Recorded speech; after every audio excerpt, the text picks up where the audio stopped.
Love, time, death. Salut à tous. Aujourd'hui plein feu sur Beauté cachée, réalisé par David Frankel. Et si je souris autant, c'est tout simplement parce que ce film est une pure merveille.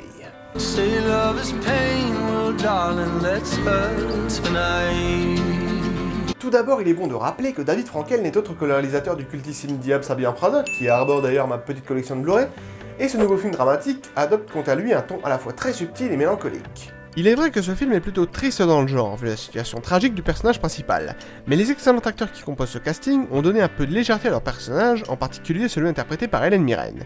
Mais j'y reviendrai plus en détail. Tout d'abord, il faut savoir que ce long métrage est un film semi-choral.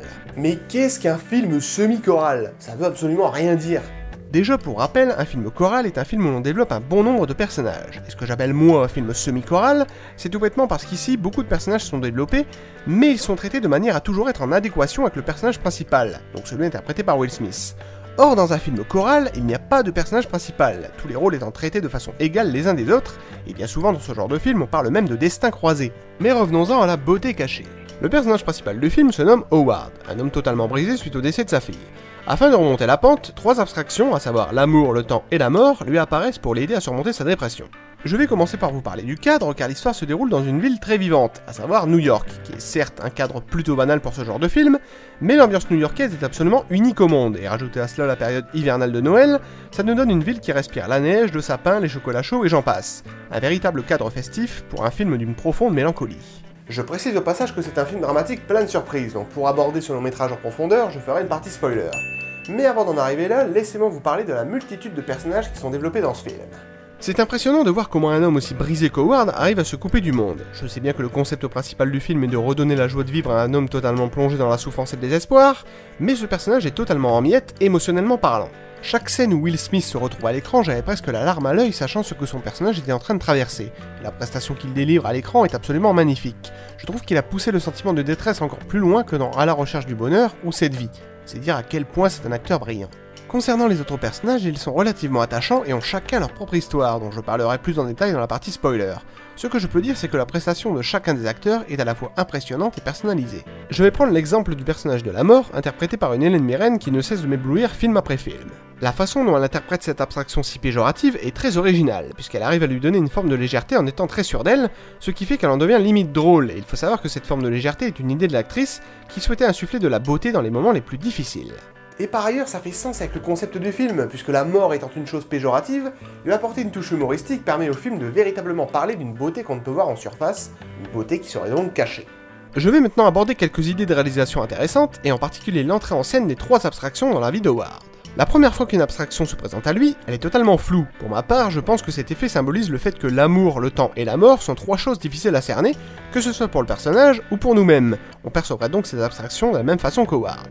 Et d'ailleurs, en y réfléchissant bien, c'est plutôt logique, puisque le mot abstraction en philosophie se définit par une représentation intellectuelle d'une chose, ou encore une idée qui serait difficilement compréhensible pour l'homme. Vous voyez que même la mise en scène du réalisateur est parfaitement cohérente avec les idées philosophiques du film. Passons maintenant à la partie spoiler qui va me permettre d'aborder les aspects surprenants de ce film, ainsi que les morales liées au personnage. Je dois bien avouer que pour la première fois de ma vie, j'ai vu un film dramatique qui m'a littéralement surpris, que ce soit par son concept ou son twist final plutôt étonnant. Car oui, le film est réaliste. La campagne promotionnelle du film a été très bien gérée, puisque personnellement je m'attendais à voir une énième reprise du roman que Charles Dickens avait écrit en 1838, et que Robert Zemeckis avait fidèlement adapté au cinéma 170 ans plus tard. Et surprise, Beauté cachée n'est donc pas un concept fantastique comme dans le roman de Dickens, mais bien réaliste, car l'amour, le temps et la mort ne sont ici que de simples acteurs de théâtre. Pourquoi pas?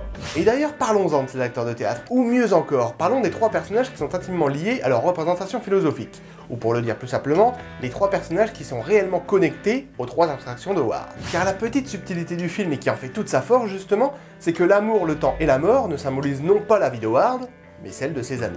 Commençons par le personnage de Simon, incarné ici par Michael Peña. À un moment dans le film, Simon fait une révélation sur son état de santé. Il est en effet très malade et même mourant. Son abstraction est donc la mort, d'où le fait qu'il se confie au personnage d'Hélène Mirren, qui joue Brigitte, alias la mort. En ce qui concerne le deuxième personnage, à savoir Claire, jouée par Kate Winslet, on apprend assez subtilement dans le film qu'elle n'a aucune vie de famille, ni mari, ni enfant, car elle a consacré sa vie à la société publicitaire dans laquelle elle travaille. Et malgré tout ça, elle regrette de ne pas avoir fondé une famille, d'où le fait qu'elle souhaite adopter un enfant.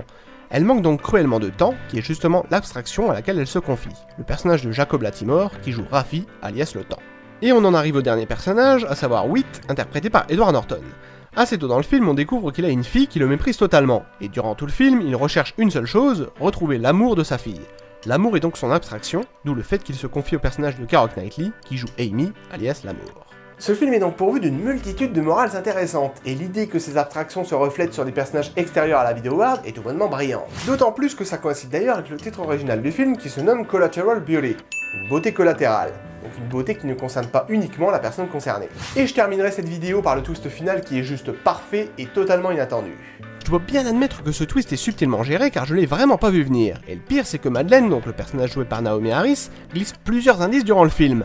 L'indice le plus parlant étant le petit mot que son mari lui a laissé avant de la quitter, un MacGuffin extrêmement subtil qui prend évidemment tout son sens à la fin du film, où l'on découvre que Madeleine n'est pas une étrangère aux yeux d'Howard, mais bien sa femme.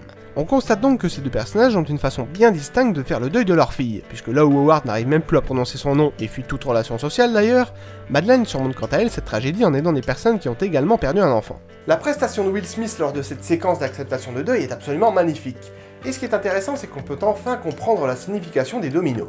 Quand on voit que le personnage principal passe le plus clair de son temps à construire des maquettes en dominos et que le scénario est rédigé de façon très intelligente, ces dominos ne sont forcément pas là par hasard, il y a évidemment une symbolique. Et en voyant la fin, on peut comprendre que cet objet symbolique ne représente qu'une seule chose, le deuil.